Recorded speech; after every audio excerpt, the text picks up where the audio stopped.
Vidyasri Subramaniam. Thought for the day. சீர்திருத்தம். தன்னைத்தானே சீர்படுத்திக் கொள்பவர்தான் உலகிலேயே மிகச்சிறந்த சீர்திருத்தவாதி. இனிய வணக்கம். தினேஷ் லண்டன்ல இருந்து அமைச்சிருக்காங்க. ஒரு பெரிய காடு, அந்த காட்டுல ஒருத்தர் போயிட்டு இருக்காரு. அந்த காட்டுல போயிட்டு இருக்கும்போது போற வழியில ஒரு பெரிய பாம்பு அவரை கொத்திடுது. கொத்தினோடனே இவருக்கு ரொம்ப ஷாக்ல இருக்காரு. ஐயோ, என்னை ஒரு பாம்பு கொத்திருச்சேன்னு சொல்லிட்டு இவர் என்ன பண்றாரு, பாம்பை துரத்த ஆரம்பிக்கிறாரு. பாம்பை துரத்துறாரு. பாம்பு கண்ணில் தெரியவே இல்லை. இவருக்கு என்ன ஆத்திரம்னா, எதுக்கு இந்த பாம்பு இப்ப என்னை கொத்துச்சு, நான் என்ன பண்ண, நான் பாட்டுக்கு தானே ஒதுங்கி போனேன், என்னை எதுக்கு கொத்துச்சுன்னு இவர் கேட்கணும்னு ஆசை.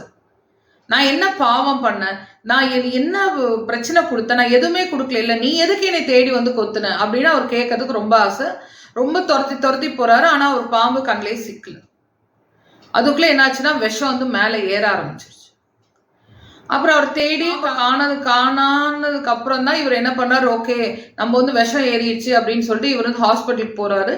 ஹாஸ்பிட்டல் என்ன சொல்றாங்கன்னா, நீங்க கொஞ்சம் தாமதமா வந்துட்டீங்க, நீங்க இன்னைக்கு முன்னாடியே வந்திருக்கலாம்ல அப்படின்னு கேட்டோடனே இவர் இல்லைங்க, நான் பாம்பை தேடிட்டு இருந்தேன், எந்த பாம்பு கடிச்சதுன்னு தெரியல, அந்த பாம்பு ஏன் என்னை கடிச்சதுன்னு நான் ரொம்ப கோவமா இருந்தேன், அந்த பாம்பு பிடிச்சி கேட்கலான்ட்டு இருந்தேன், துரத்திட்டு இருந்தேன், அதனால லேட் ஆச்சு அப்படின்னோடனே, நீங்க இப்போ நீங்க கண்டிப்பா உங்களோட விஷத்தை முறிச்சிருவோம், ஆனா அந்த விஷத்தோட ட்ரேஸ் உங்க உடம்புல கொஞ்சம் இருக்கதான் செய்யும், ஏன்னா நீங்க காலதாமதமா வந்திருக்கீங்க அப்படின்னு சொல்றாங்க. எதை பத்தி சொல்றேன்னு தெரியுதுங்களா? நம்மளை சுத்தி நடக்கிற பல விஷயங்களுக்கு நம்ம விட தேடி அலைஞ்சிட்டு இருக்கோம். சில விஷயங்களுக்கு விட தேவையில்லை, பிரச்சனை தேவையில்லை, அதுக்கான சொல்யூஷன் தான் நமக்கு வேணும், அதுக்கான தீர்வு தான் நமக்கு வேணும்.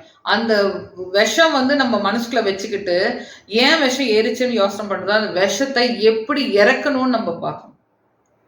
அதை புரியாம நம்ம நிறைய பேர் நம்மளை சுத்தி பல கச்சடா பொச்சடா எல்லாத்தையும் தலைக்குள்ள போட்டுக்கிட்டு, ஏன் எனக்கு இது ஆச்சு, ஏன் எனக்கு இப்படி ஆச்சு, என்னோட வாழ்க்கை இப்படி இருந்திருக்கலாமே, அப்படி இருந்திருக்கலாமே, எனக்கு நல்லதானே செஞ்சேன், நான் ஏன் எனக்கு இதெல்லாம் நடக்கணும்னு சொல்லிட்டு போட்டு குழப்பறதுக்கு பதிலா இது நடக்காம இருக்க என்ன பண்ணலாம், நடந்ததுக்கு என்ன தீர்வுன்னு சொல்லிட்டு நம்ம சிந்திச்சோம் அப்படின்னா இந்த நாள் மட்டும் இல்லை, எந்த நாளுமே நம்ம வாழ்க்கையில இனிமையா இருக்கும். ஓகேயா?